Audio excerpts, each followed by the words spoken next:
différence en allemand, quand tu es déjà médecin spécialiste, c'est le fait que quand tu es médecin spécialiste, il y a deux trucs.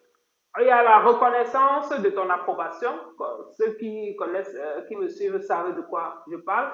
Il y a la reconnaissance de ton diplôme de médecin spécialiste. Deux trucs différents.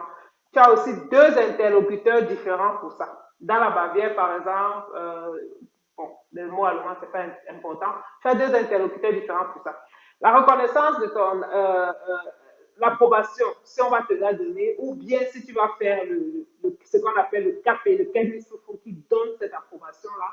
L'examen de langue, tout le monde doit le faire. En Allemagne, c'est la grosse différence, c'est indiscutable, tu dois passer par là. La question, c'est est-ce qu'on te donne l'approbation sans que tu ne fasses ce CAP, parce que tu es médecin spécialiste?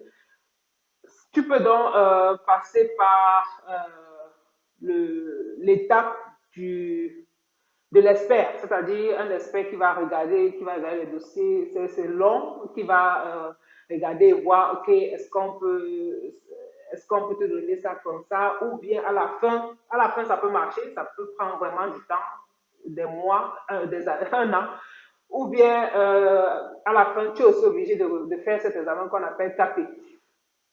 Maintenant, ça dépend. Je pense que quelqu'un qui a 30 ans, qui a encore de l'énergie, qui peut bûcher, se préparer, il peut peut-être dire, OK, lui, il passe son examen.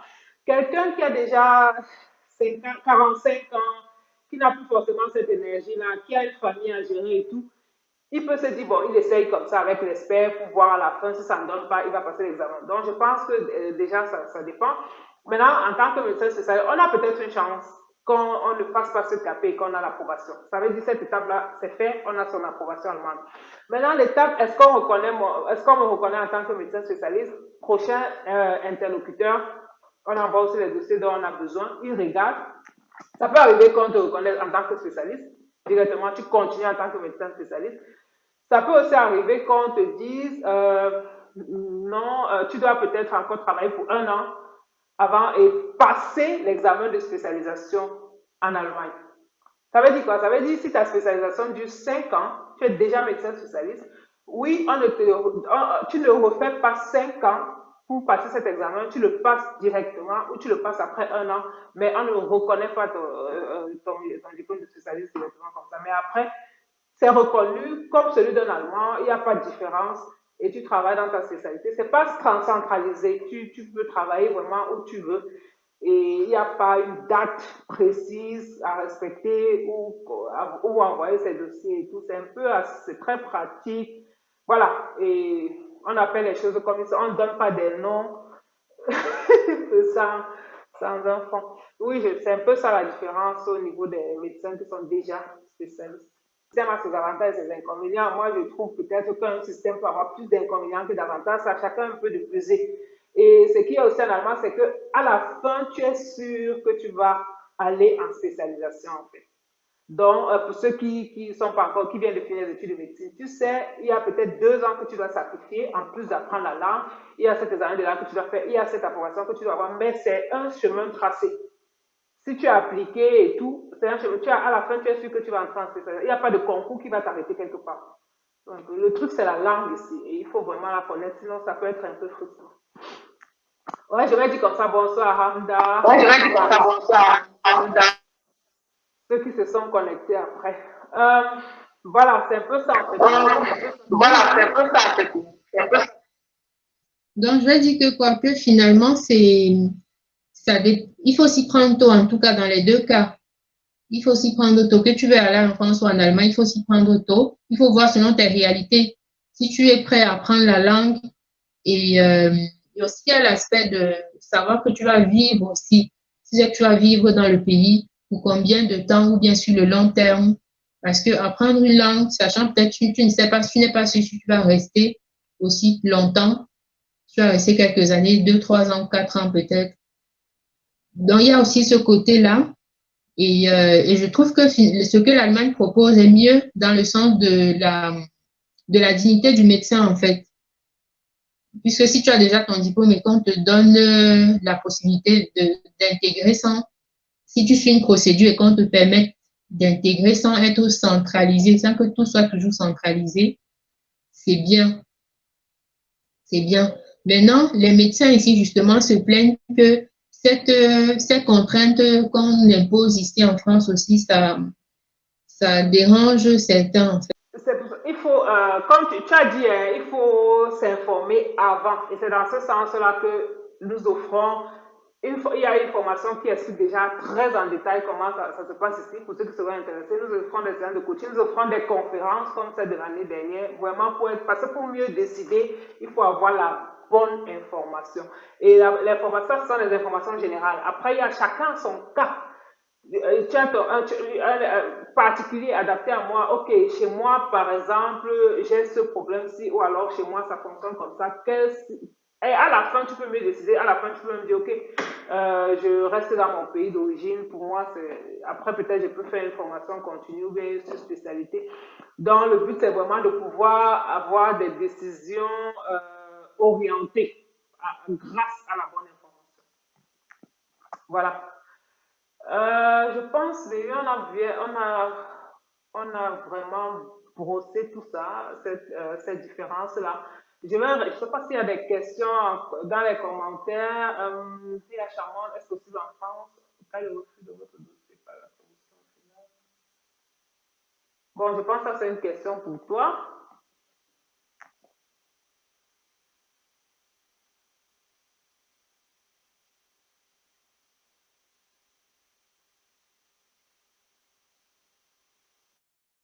Ton micro. Ton micro. Ce que je sais, c'est qu'en général, il y a toujours cette possibilité de refus du dossier, mais ne passe pas en commission, je ne comprends pas. Parce que tous les dossiers déposés vont passer en commission. Maintenant, est-ce que quand tu vas être auditionné, ils vont trouver que ta formation est bien et que tu as vraiment validé ton parcours et qu'on va te donner la possibilité ou pas? Mais en général, c'est deux cas de figure. C'est soit ils ont mis 70% sont acceptés d'emblée et leur parcours est complet, et les autres, en général, c'est on vous demande de faire de rester encore peut-être 6 mois ou 1 an ou plus, parce qu'on trouve que votre parcours n'est pas complet. Maintenant, pour éviter ces situations-là, je pense qu'il faut se rapprocher des gens qui ont fait dans votre spécialité ce parcours-là, parce que c'est logique, c'est assez logique. Par exemple, si tu es médecin généraliste et que tu vas passer dans un service peut-être de gériatrie pendant 2 ans, je pense pas que ce sera difficile pour toi de passer d'emblée, parce qu'on va te dire qu'il faut que tu ailles en gynécologie, que tu ailles en pédiatrie. On va vouloir que tu aies un peu un bagage dans les différents domaines, en fait. Si moi, je suis peut-être en neurologie et que je vais seulement dans une sous-spécialité et je reste 2 ans, moi-même, je me dis, ce ne sera pas logique. Il faut que j'aille, je touche à tout ce qui touche ma spécialité. Je fasse de tout. J'aille dans un service de neuro général où je fais tout ce qui touche à ma spécialité. Et j'ajoute à ça peut-être, j'assiste à des congrès, j'ajoute 1 ou 2 DU pour avoir un dossier qui est solide. Le tout, c'est d'avoir un dossier qui est solide. Et pour cela, il faut que tu te rapproches des personnes qui sont dans le même cas que toi, qui passent dans la même spécialité que toi, pour éviter justement de déposer un dossier et de ne pas être... et après, quand on te demande de compléter ta formation. C'est vrai que c'est un parcours quand même... c'est un parcours en fait. Et c'est pour ça qu'il faut prendre le temps de s'informer parce que beaucoup entrent sans vraiment savoir où on part et tout. Oui, ça c'est clair. Sinon, tu vas vraiment t'embrouiller en route. Et je comprends pas cette affaire. Si tu passes en commission, si ta formation n'est pas suffisante, mais ce sont eux qui déterminent ta formation. Comment après ils disent encore que ce n'est pas suffisant? Ou bien il y a quelque chose que je ne comprends pas.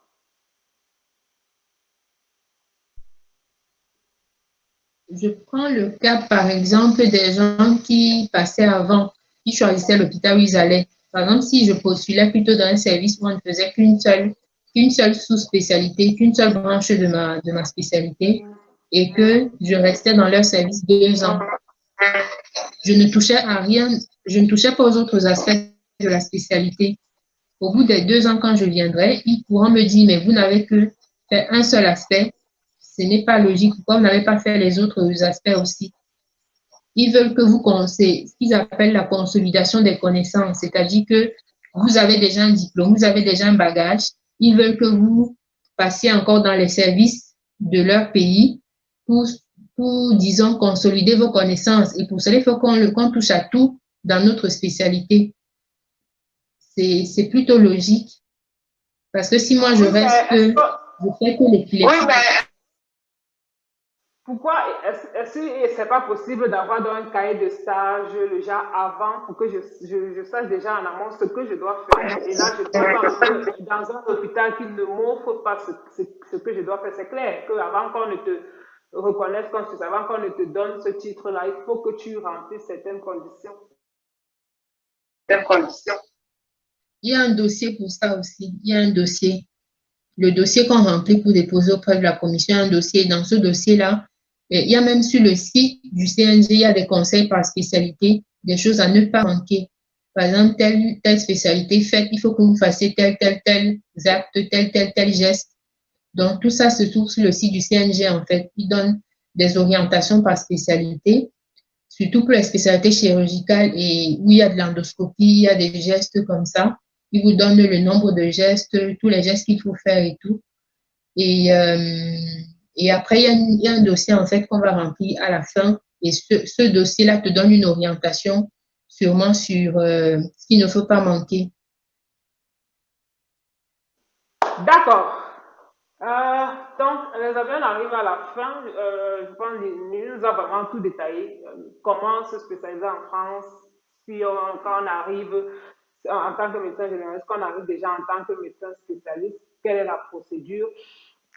En ce qui concerne, voilà, je pense, Charmant, tu as bien répondu à sa question. Elle te dit merci. Merci vraiment, merci pour ton temps. Merci de nous avoir accordé ton temps pour en parler. C'est pour ceux qui veulent en savoir plus, allez sur la chaîne. Le nom de ta chaîne encore, s'il te plaît. Le nom de la chaîne, c'est Dr Mira, Doc Neuro. C'est Dr Mira, Doc Neuro. Et sur la page Facebook, Dr Miraël Didon Photo, sur la page Facebook, aussi, j'ai donné plusieurs informations, partagé des cours dans le domaine de la neuro et tout.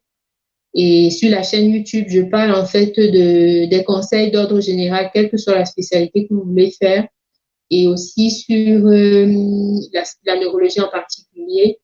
Donc, c'est intéressant de visiter les deux et de poser aussi des questions parce que c'est important d'avoir l'expérience des personnes qui sont passées par quelque chose. Parce que justement, moi, je me posais beaucoup de questions. Par exemple, l'année 2019-2020, avant de venir, je cherchais des informations. Même sur YouTube, je n'en trouvais pas beaucoup. J'avais une chaîne qui parlait de PAEVC, mais c'était une seule chaîne que j'avais trouvée à l'époque et il avait commencé à en parler, mais il n'avait pas détaillé.